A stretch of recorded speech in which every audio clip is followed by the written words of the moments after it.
Hello dear students, स्वागत है सभी का हमारी क्लास के अंदर। तो आज की इस वीडियो में हम जानने वाले हैं साइंस के बारे में, जो कि एनसीईआरटी बेस्ड क्वेश्चन होंगे और प्रीवियस ईयर क्वेश्चन बेस्ड होंगे। और ये आरआरबी ग्रुप डी 2025 के लिए है क्वेश्चंस। तो स्टार्ट करते हैं हमारी आज की इस वीडियो को एक मोटिवेशनल लाइन के साथ कि दुनिया में कोई भी काम संभव नहीं है। दुनिया में कोई भी काम संभव नहीं है, बस मेहनत और हौसले की ज़रूरत है। बस मेहनत और हौसले की ज़रूरत है। ध्यान रखना, अगर दुनिया में ऐसा कोई भी काम संभव नहीं है जो हम नहीं कर सकते। अगर हम सच्ची लगन के साथ, सच्ची मेहनत के साथ करेंगे कोई भी काम और एक बुलंद हौसले के साथ काम करेंगे तो हमें सफलता ज़रूर मिलेगी। तो इसी मोटिवेशन लाइन के साथ अब हम स्टार्ट करते हैं क्वेश्चनों की प्रैक्टिस। तो सबसे पहला प्रश्न है कि परमाणु सिद्धांत किसने दिया? परमाणु सिद्धांत किसने दिया था? तो आप मुझे कमेंट सेक्शन में ज़रूर बताना। आप जितने भी मैं प्रश्न पूछता हूँ उन सभी के जवाब आप कमेंट सेक्शन में ज़रूर देना, ठीक है। उसके बाद फिर आपको मैं वीडियो को पॉज करके फिर आप कमेंट सेक्शन में इसका जवाब जरूर देना। तो परमाणु सिद्धांत जो दिया था वो दिया था जॉन डाल्टन ने। जॉन डाल्टन ने क्या दिया था? परमाणु सिद्धांत दिया था। रदरफोर्ड ने क्या किया था? इसका राइट आंसर 3 है। वैसे रदरफोर्ड ने क्या किया था? नाभिक की खोज की थी। जे थॉमसन ने इलेक्ट्रॉन की खोज की है और जेम्स चैडविक ने न्यूट्रॉन की खोज की है। नेक्स्ट क्वेश्चन है इलेक्ट्रॉन पर होता है, यानी इलेक्ट्रॉन पर कौन सा आवेश होता है? ऋणावेश, धनावेश, उदासीन या कोई नहीं। तो इसका राइट आंसर होगा इलेक्ट्रॉन पर आवेश होता है ऋण आवेश। कौन सा आंसर होगा इसका? ऋण आवेश। प्रोटॉन पर कौन सा आवेश होता है? प्रोटॉन पर होता है धन आवेश। उदासीन किस पर होता है? वो होता है न्यूट्रॉन पर। तो राइट आंसर कौन सा हो जाएगा? फर्स्ट, इलेक्ट्रॉन पर ऋण आवेश होता है। सेकंड क्वेश्चन है इसमें परमाणु क्रमांक 20 पर कौन सा तत्व आता है? ऐसा कौन सा तत्व है जिसका परमाणु क्रमांक यानी कि Z20 हो? तो वो कौन सा तत्व होगा?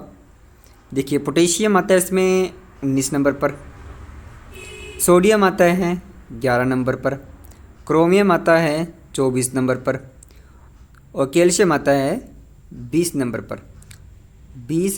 पर। तो इसका राइट आंसर कौन सा हो जाएगा? 3। परमाणु क्रमांक 20 पर कौन सा तत्व होगा? कैल्शियम। तो इसका राइट आंसर क्या होगा? कैल्शियम। नेक्स्ट क्वेश्चन है कि विसरण का गुण किसमें अधिक पाया जाता है? विसरण का गुण किसमें अधिक पाया जाता है? ठोसों में, द्रवों में, गैसों में या सभी में? तो इसका राइट आंसर क्या होगा? गैसों में। गैसों में विसरण का गुण सबसे अधिक पाया जाता है और नगण्य या फिर थोड़ा सा किस में पाया जाता है, यानी सबसे कम किस में पाया जाता है? वो पाया जाता है ठोस में। अगर आप इसे नॉर्मली पूछ ले कि नॉर्मली जो है विसरण का गुण किस किस पे देखने को मिलता है? द्रवों में भी देखने को मिलता है और गैसों में भी देखने को मिलता है। तो इसका वैसे विसरण का गुण सब किस में अधिक पाया जाता है? तो इसका राइट आंसर क्या होगा?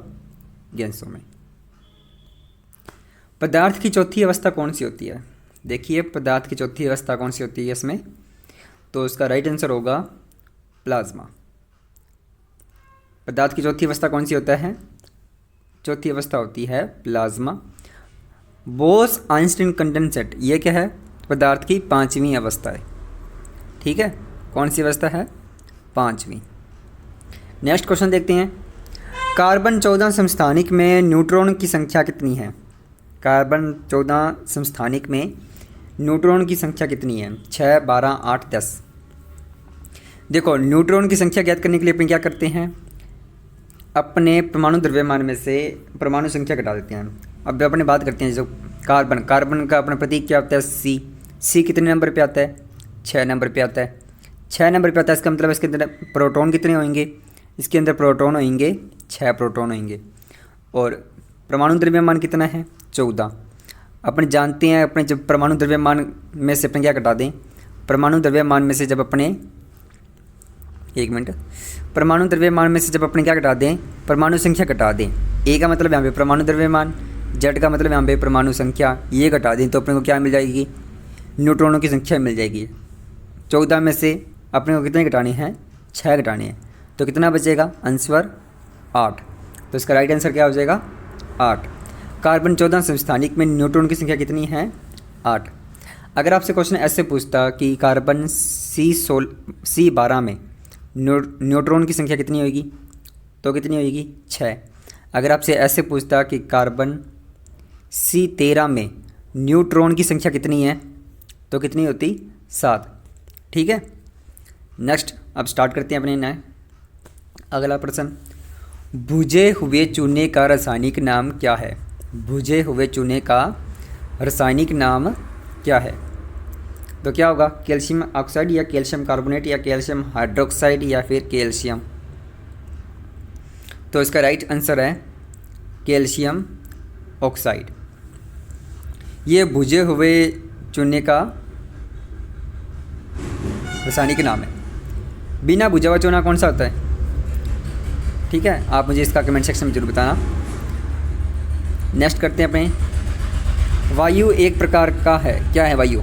यौगिक है, मिश्रण है या तत्व है या कुछ भी नहीं है? क्या होगा इसका आंसर, राइट आंसर? तो वायु एक प्रकार का क्या है? गैसों का मिश्रण है, यानी तत्वों का और यौगिकों का एक मिश्रण है। देखो वायु के अंदर क्या पाए जाते हैं? तत्व भी पाए जाते हैं। तत्व जैसे कि oxygen gas, hydrogen gas, nitrogen gas, इन सभी को अपन क्या बोलते हैं? तत्व। यौगिक भी पाए जाते हैं जैसे कि CO2, NO2।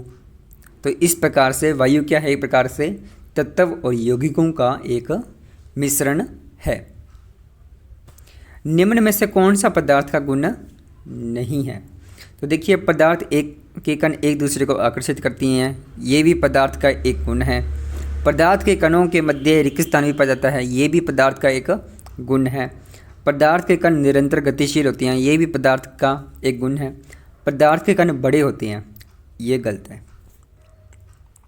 पदार्थ के कण क्या होते हैं? पदार्थ के कण बहुत ज़्यादा छोटे होते हैं। तो कौन सा राइट आंसर होगा इसका? तीसरा। नेक्स्ट क्वेश्चन देखते हैं। निम्न में से अक्रिय गैस है, कौन सी गैस इनमें से अक्रिय है?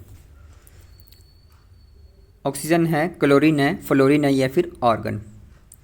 तो ध्यान रखना इसका राइट आंसर क्या होगा। इसमें से अक्रिय गैस है आर्गन, जिसका सिंबल क्या होता है? AR। इनको अपने क्या बोलते हैं? आर्गन को अपने नोबल गैस भी बोलते हैं। क्या बोलते हैं? नोबल गैस भी इसे कहते हैं, ध्यान रखना।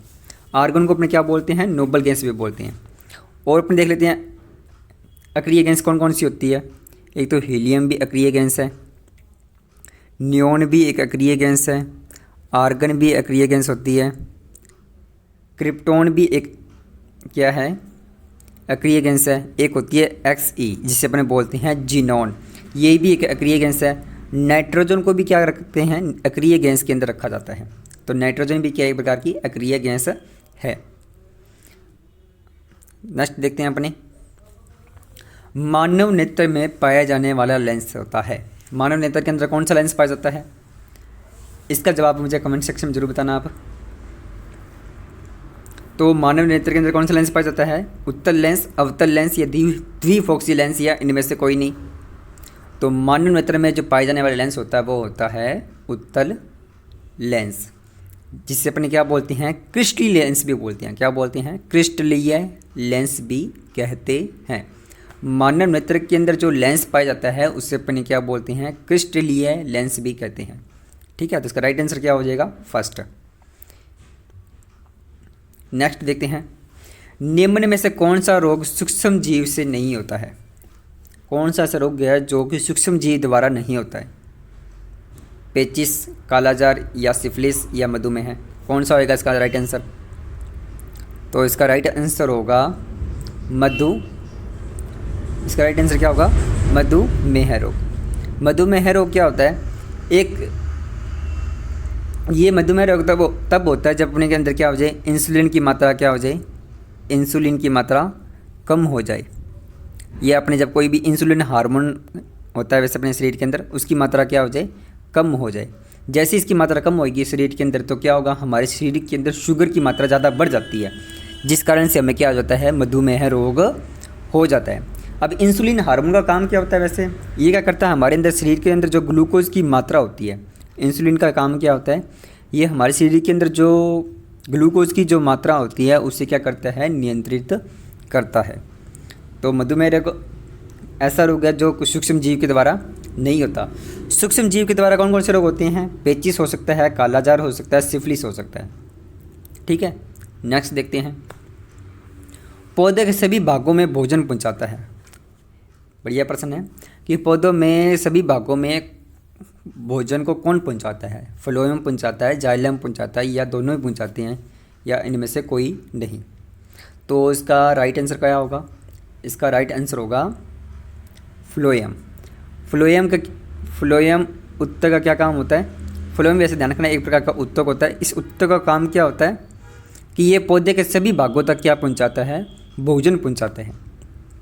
अगर आपसे क्वेश्चन इस प्रकार से पूछ लेते कि पौधे के सभी भागों तक जल कौन पहुंचाता है, तो देखो जैसे जल जैसे जाइलम, तो जाइलम उत्तक क्या पहुंचाएगा, सभी भागों तक जल पहुंचाएगा। अगर आपसे पूछ ले कि इन दोनों को बोलते हैं क्या है, फ्लोएम और जाइलम को बोलते क्या हैं, इन्हें अपने बोलते हैं संवहन उत्तक। क्या बोलते हैं, संवहन उत्तक इसे बोला जाता है। ठीक है, राइट, इसका आंसर फ्लोएम होगा। नेक्स्ट देखते हैं, मृत कोशिका की खोज किसने की। सबसे बढ़िया प्रश्न है और हर बार ये एग्ज़ाम के अंदर आता भी है। अच्छा, आपको मैं पहले बता देता हूँ, जितने भी मैं इसमें क्वेश्चन बता रहा हूँ वो कोई ना कोई किसी ना किसी एग्ज़ाम के अंदर ज़रूर आए हुए हैं। मैं वही उन्हीं क्वेश्चन को इसके अंदर शामिल किया है। ठीक है, तो इसलिए इस वीडियो को पूरा ज़रूर देखें और लास्ट तक बने रहिए। तो देखिए, मृत कोशिका की खोज किसने की थी। मृत कोशिका की जो खोज है वो की थी रॉबर्ट हुक ने। किसने की थी, रॉबर्ट हुक ने। आपसे ये भी पूछ सकता है कि 1600 कब की थी, तो 1665 ईस्वी में की थी। अगर आपसे ये पूछ ले कि सबसे पहले कोशिका की खोज किसने की थी, तो भी रॉबर्ट हुक ने की थी। अब हम देख लेते हैं, इसमें कुछ अन्य फैक्ट देख लेते हैं। ल्यूवेन हॉक ने की थी जीवित कोशिका की खोज। किसकी खोज की थी, जीवित कोशिका की खोज की थी। किसकी खोज की थी, जीवित कोशिका की। अच्छा, उसके बाद रॉबर्ट ब्राउन ने किसकी खोज की थी, ये आप मुझे कमेंट सेक्शन में बताओगे। रॉबर्ट ब्राउन ने किसकी खोज की थी, ये आप मुझे कमेंट सेक्शन में बताओगे। और अरस्तु के बारे में बात करें तो अरस्तु को कहा जाता है जंतु विज्ञान का जनक और पादप विज्ञान का इसे जनक कहा जाता है। और रॉबर्ट ब्राउन ने किसकी खोज की थी, इसका जवाब मुझे कमेंट सेक्शन में बताओगे। नेक्स्ट प्रश्न देखते हैं, हैजा बीमारी किसके द्वारा फैलती है। हैजा बीमारी किसके द्वारा फैलती है, इसका राइट आंसर क्या होगा, जीवाणु द्वारा, विषाणु द्वारा, कवक द्वारा, या फिर प्रोटोजोआ द्वारा। तो इसका राइट आंसर होगा हैजा नाम की जो बीमारी होती है वो फैलती है जीवाणु द्वारा। नेक्स्ट क्वेश्चन देखते हैं आप, पौधे के सभी भागों में जल पहुंचाता है। अभी आपको मैंने बताया कि पौधे के सभी भागों में जल कौन पहुंचाता है, इसलिए इसका आप जवाब मुझे कमेंट सेक्शन में बताओगे। ये आपका होमवर्क ही है, ठीक है, कमेंट सेक्शन में ज़रूर बताओगे। नेक्स्ट, कोशिका के केंद्र की खोज किसने की थी। कोशिका की केंद्र की खोज किसने की थी, वो की थी रॉबर्ट ब्राउन ने। तो रॉबर्ट ब्राउन ने किसकी खोज की थी, कोशिका के केंद्र की खोज की थी। अभी आपको मैंने बताया था ल्यूवेन हॉक ने किसकी खोज की थी, ल्यूवेन हॉक ने की थी जीवित कोशिका की खोज की थी। रॉबर्ट हुक ने किसकी खोज की थी, रॉबर्ट हुक ने की थी मृत कोशिका की खोज की थी। ठीक है, नेक्स्ट देखते हैं, आत्मघाती थैली के नाम से किसे जाना जाता है। आत्मघाती थैली के नाम से किससे जाना जाता है, तो वो जाना जाता है लाइसोसोम को। लाइसोसोम को आत्मघाती थैली के नाम से जाना जाता है। अब हम देख लेते हैं अन्य फैक्ट, माइटोकॉन्ड्रिया को किस नाम से जाना जाता है। माइटोकॉन्ड्रिया को किस नाम से जाना जाता है, इससे अपने बोलते हैं कोशिका का बिजली घर। कोशिका का बिजली घर, क्या बोलते हैं इसे, कोशिका का बिजली घर बोलते हैं माइटोकॉन्ड्रिया को, यानी कि power house of cell. Ribosome को अपन क्या बोलते हैं, इसे अपने बोलते हैं प्रोटीन फैक्ट्री। क्या बोलते हैं, प्रोटीन फैक्ट्री बोलते हैं इसे, प्रोटीन फैक्ट्री। नेक्स्ट देखते हैं, निम्न में से किससे सूक्ष्म जीव की श्रेणी में नहीं रखा जाता है। ऐसा कौन सा सूक्ष्म जीव है जिसे जो सूक्ष्म जीव होते हुए भी उसे सूक्ष्म जीव की श्रेणी में नहीं रख सकते? जीवाणु है, प्रोटोजोआ है, कवक है या विषाणु? तो इसका राइट आंसर होगा विषाणु, जिसे अपने इंग्लिश में बोलते हैं वायरस। ये देखिए वायरस क्या है, सूक्ष्म जीव होते हुए भी अपने से क्या बोलते हैं, सूक्ष्म जीव की श्रेणी में नहीं रख सकते, क्योंकि ये एक जीवित की क्योंकि ये न तो जीव की तरह व्यवहार करता है और साथ में ही निर्जीव की तरह भी व्यवहार करता है। यानी कहने का मतलब है विषाणु एकमात्र एक ऐसा सूक्ष्म जीव है जो क्या करता है, ये जो एक जीव होता है उसकी जितनी भी जैविक क्रिया होती है उसको भी करता है, और जो निर्जीव होते हैं उसकी तरह भी व्यवहार करता है। यानी ये सजीव और निर्जीव दोनों की तरह क्या करता है, व्यवहार करता है वायरस। इसलिए इसे सूक्ष्म जीव की श्रेणी में नहीं रखा जाता। ठीक है, तो सूक्ष्म जीव की श्रेणी में किसे किसे रखा जाता है? सूक्ष्म जीव की श्रेणी में रखा जाता है जीवाणु को रखा जाता है, प्रोटोजोआ को रखा जाता है, कवक को रखा जाता है, एक नाम इसमें और आ जाता है जिसका नाम होता है शैवाल। शैवाल को भी क्या करते हैं, सूक्ष्म जीव की श्रेणी में रखा जाता है। तो इस प्रकार से सूक्ष्म जीव की श्रेणी में कुल मिला के 4 सूक्ष्म जीव को रखा जाता है और विषाणु को इसमें नहीं रखा जाता है। तो इसका राइट आंसर विषाणु होगा। नेक्स्ट क्वेश्चन देखते हैं। लो नेक्स्ट क्वेश्चन आ ही गया जो आपको मैंने बताया था, जीवित कोशिका की खोज किसने की थी? जल्द से जल्द इसका जवाब जो है आप कमेंट सेक्शन में मुझे दे देना। ठीक है, नेक्स्ट क्वेश्चन देखते हैं। ये भी आपको मैंने बताया था अभी कि किससे कोशिका का बिजली घर के नाम से जाना जाता है। इसका भी जवाब मुझे क्या दोगे, कमेंट सेक्शन में आप मुझे बताओगे कि कोशिका का बिजली घर किसे कहते हैं। नेक्स्ट क्वेश्चन देखते हैं अपने, प्रकाश के परावर्तन के संबंध में कौन सा कथन सही है? प्रकाश के परावर्तन के संबंध में कौन सा कथन सही है? कि आपतन कोण परावर्तन कोण के बराबर होता है, आपतन कोण परावर्तन कोण से बड़ा होता है, आपतन कोण परावर्तन कोण से छोटा होता है, या इनमें से कोई नहीं। अगर आपने अच्छे से स्टडी की होगी तो ध्यान रखना कि प्रकाश के परावर्तन में क्या होता है कि आपतन कोण यानी कि कोण आई परावर्तन कोण के हमेशा क्या होता है, बराबर होता है, यानी कि कोण आई बराबर कोण आई आर। तो इसका राइट आंसर क्या होगा, फर्स्ट। आपतन कोण परावर्तन कोण के क्या होता है, हमेशा बराबर होता है। नेक्स्ट क्वेश्चन देखते हैं।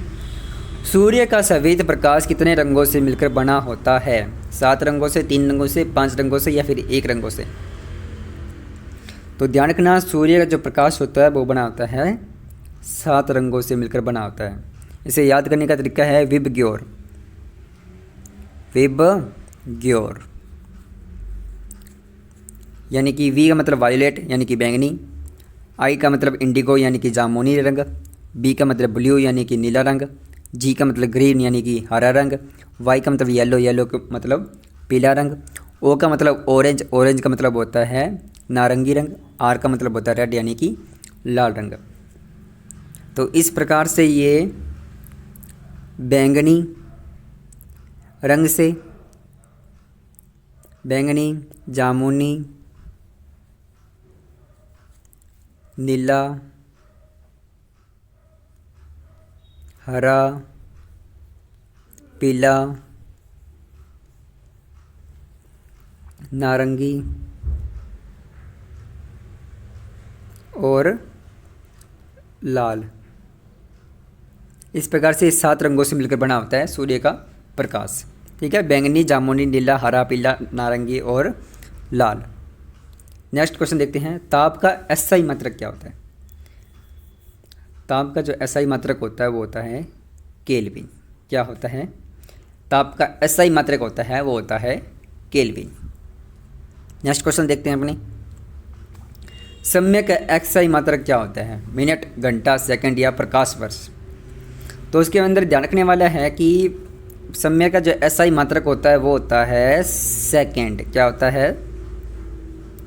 सेकंड होता है समय का एसआई मात्रक। प्रकाश वर्ष क्या है? प्रकाश वर्ष यहाँ पे होता है दूरी का मात्रक। ये क्या होता है? एक दूरी है या दूरी की एक इकाई है। ठीक है, आपसे क्वेश्चन इस प्रकार से भी पूछा जा सकता है एग्जाम के अंदर, वैसे आया भी हुआ है कि प्रकाश वर्ष क्या है या प्रकाश वर्ष किसकी इकाई है? दूरी की। तो नेक्स्ट क्वेश्चन देखते हैं अब अपने। तो इतना ही है। आई होप दैट कि आपको हमारी जो है ये जीके सीरीज़ जो है साइंस वाली आपको ये पसंद आई होगी। अगर आपको पसंद आई है तो प्लीज़ वीडियो को इसको लाइक ज़रूर करें और हमें कमेंट सेक्शन में आप मुझे बताइए कि आपको ये वीडियो कैसे लगी। ठीक है, तो मिलते हैं अब अपने नेक्स्ट क्लास के अंदर। Thank you.